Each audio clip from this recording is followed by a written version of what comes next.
Смо си тука седнали, ја дома седе сама, седе цакляса, а добре дека ти дојдете да строшимо некоја дума и друга.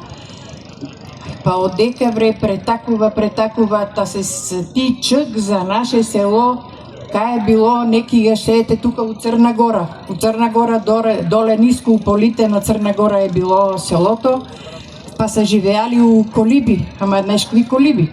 Една голема колиба е од едната страна тура слама, оној ми е бил кревет, па препрече едно перде, плетено перде, да не излази сламата и там се спали, а у средата едно огнишчите, това е било.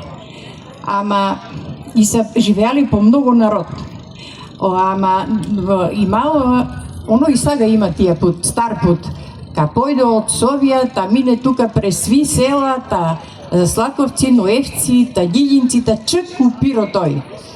И по тој пут са минували много турци, минували са татари и много са мучили народо. И народо е бегал, крил се, казували са ми, мајките са си децата врляли у трњето сал да ги спаса.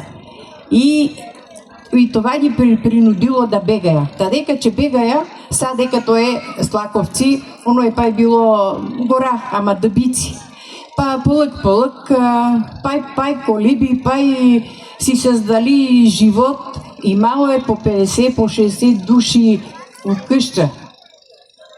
И като минало малко време, они почели да правя и къщи, ама къщите били плетарки. Па ги измажа с скал и плева, та да им държи жешко. Пака не стигне, правили кошарчета, та да има за сви. И те така, а бачиите, овците са им останали тук от Црна Гора и овчарете, мужете, се тука са били. Додили са само на събота, на неделя за премена и пай тука. И вечер измуза млекото и царанга измуза, кача на кончето с танекедата, та у Слаковци. И така са си делили по-малко, по една неделя. Едните песта млекото, другата неделя други песта млекото, тати така е било. Па после кога дойде време да стрижа овците, острижа вуната и ја докара ја у Слаковци, па жените мија, па после ја чешаја, па после мине на гребенец, ама знаеш какви гребенци?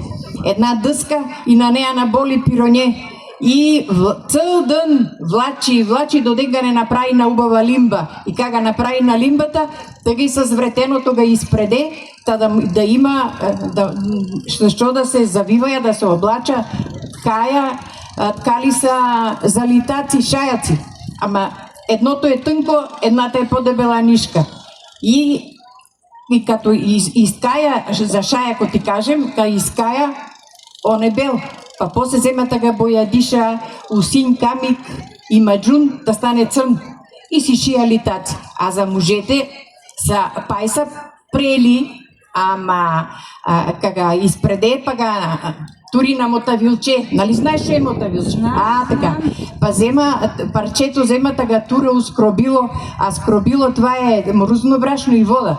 И като га тура, и оно седи, па после га дигна, тура га да изсъне, и кога изсъне, оно брашното само падне. И тъга и ткаја. И кога и заткаја, па мине тоја валявичаро, мине по село и ока, бала жени и бала, они трча носа шајаците, па он ги носи там у тепавицата, да ги водата ги върти и после кога донесе, вече шија беневреците, това ментетата, беневреците са от така.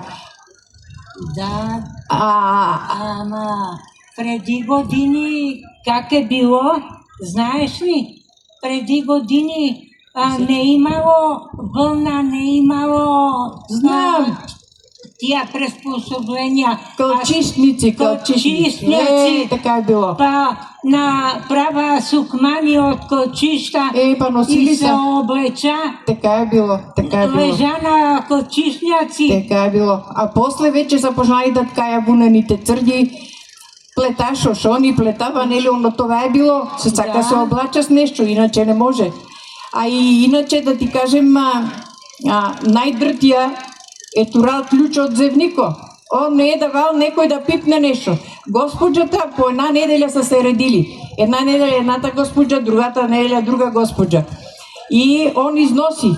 Шо им изнесе това, че готва. Така е било. Да. Имало и жетва, одили са жените на жетва.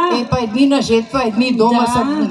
И те така е било, не е било лесно. Ама лошо е било, особено жетва така дойде на чъска стая рано, идата жня, ама от тая нива чуеш песен, от оная нива чуеш песен. И жня, па им турали отзад покрива, да не ги боли кръска жня. Те така е било. Така. Ама и мало е и празници. И празниците са ги държали. Я кажи, какво беше за Йорданов ден? За Йорданов ден млади момчета като се оженя, млади и трябва най-напред да взема да ги скъпа тия млади младоженци у Бумбако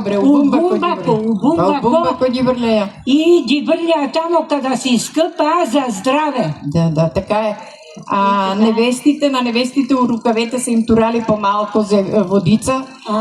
Они са невести, не може да ги мокра така. Ората копата, знаеш какво беше? Ората копата, като натура огньове, тука из малата, па никой нече да пали, чека другия да запали. И каза пала, па иде прерипување, па да нема буи, па носа шишета, па се прощаваја, па кој шо сгрешил, Бог Господ да му прости, а дома каза кача горе на тавано има една кука и каза кача една връв, па вържа яйцето децата, ламка я, гона яйцето, гона, кое ване, значи че са му били здрави зубите. Убави празници. За Великден по 3 дена оро се играли, бре. Па особено момите шия литаци, ама се крие една от другата да им не вида моделите, така излезне на орото, на коя да е по-убава.